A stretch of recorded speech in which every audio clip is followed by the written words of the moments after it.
దేవుని ఘనమైన నామమునకు స్తోత్రములు. ఈ వాగ్దానం వింటున్న మీకందరికీ మన ప్రభువును ప్రియ రక్షకుడైన యేసుక్రీస్తు నామములో శుభములు, మా హృదయపూర్వకమైన వందనములు తెలియచేస్తున్నాం. ఈరోజు దేవుని వాగ్దానం కీర్తనల గ్రంథం 32వ కీర్తన 10వ వచనం. యెహోవా యందు నమ్మిక ఉంచిన మిమ్మును కృప ఆవరించుచున్నది. ఈ మంచి వాగ్దానం వింటున్న మనందరి వెనుకడిలో మన మంచి దేవుడు నెరవేర్చునుగాక. ఆమేన్. ప్రియ దైవ జనాంగమా, యెహోవా యందు నమ్మిక ఉంచిన మనందరికీ ఆయన కృప చుట్టూ ఆవరించి ఉందంట. ఆ కృప ఆవరింప చేస్తారంట మన దేవుడు.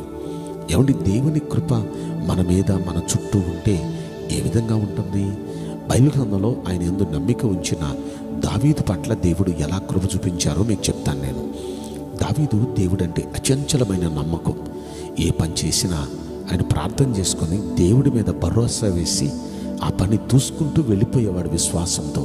అతడు ఎంత విశ్వాసంతో నమ్మాడో అదే కార్యం అతని జీవితంలో జరుగుతూ ఉండేది. ఒకానొక దినాన్న ఇజ్రాయేలుకి ఫిలిస్తీన్లకి మధ్య యుద్ధం వచ్చింది. ఫిలిస్తీన్ల తరపున ఒక వ్యక్తిని తీసుకొని వచ్చారండి వాళ్ళు. ఆ వ్యక్తిని చూపించకుండా ముందు తాకీదులు రాయించుకున్నారు. మా వైపున ఒక వ్యక్తిని నిలబెడతాం, మీ వైపున ఒక వ్యక్తిని నిలబెట్టండి, ఇరువురికి యుద్ధం పెడదాం, ఎవరు గెలిస్తే వారి దేశం గెలిచినట్టు. ఎందుకు ప్రతిసారి వేల కొలది సమాజం చనిపోవాలి? ఇలా బాగుందంటే నిజమే బాగుంది అనుకున్నారు.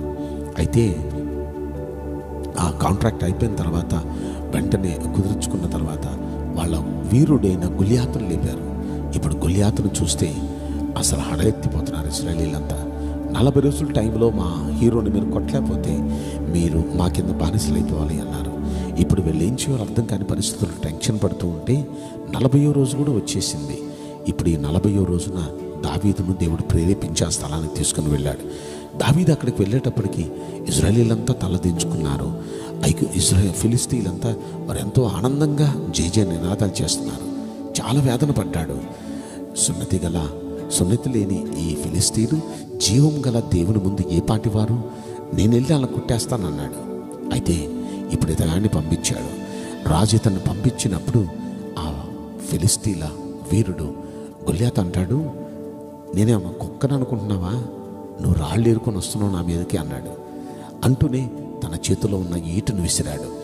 ఈట అలా తల మీద నుండి వెళ్ళిపోయింది.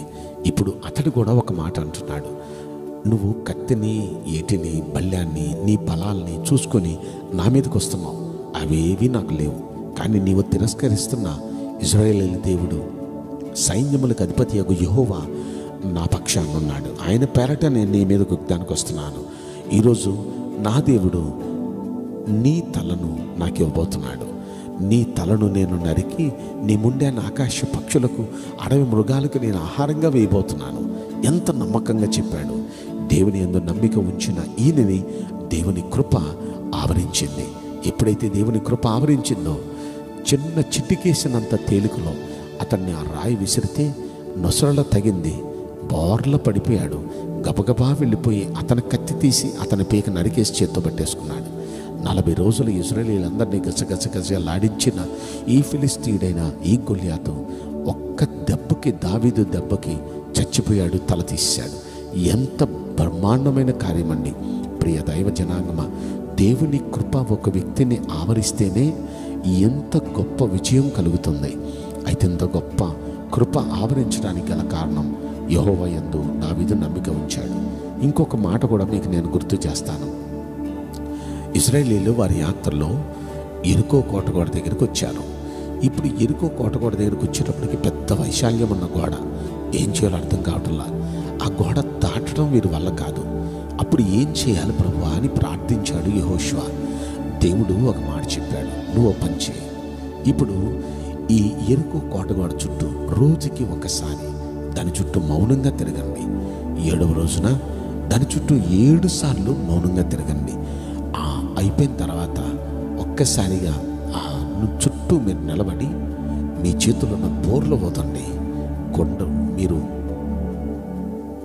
ఆ బోర్లు ఊదుతూ స్తుతులు చెల్లిస్తూ యాజకులు దేవుణ్ణి కీర్తిస్తూ ఉంటే ఆ గోడ కూలిపోతుంది అన్నాడు. అప్పుడు విశ్వాసముతో వారు స్తుతులు చెల్లించారు. స్తుతులు చెల్లిస్తూ ఉన్నారు, బోర్లు ఊదుతూ ఉన్నారు. వారు అలా బోర్లు ఊదుతూ స్తుతులు చెల్లించారు. 7వ రోజున 7 సార్లు తిరిగి ఆ ప్రకారం చేయగా ఒక్కసారిగా ఆ కోట గోడలు కూలిపోయినాయండి. విశ్వాసముతో వీరు అడుగులు వేశారు. దేవుని కృప వారిని ఆవరించింది. వారు స్తుతులు చెల్లిస్తూ ఉండగానే, బోర్లు ఊదుతూ ఉండగానే ఆ కోట గోడలు కూలిపోయినాయి కదా. అంటే ఒక్కసారి మనం ఆలోచిస్తే కోటగోడ కూల్చటం సాధ్యమయ్యే పనేనా?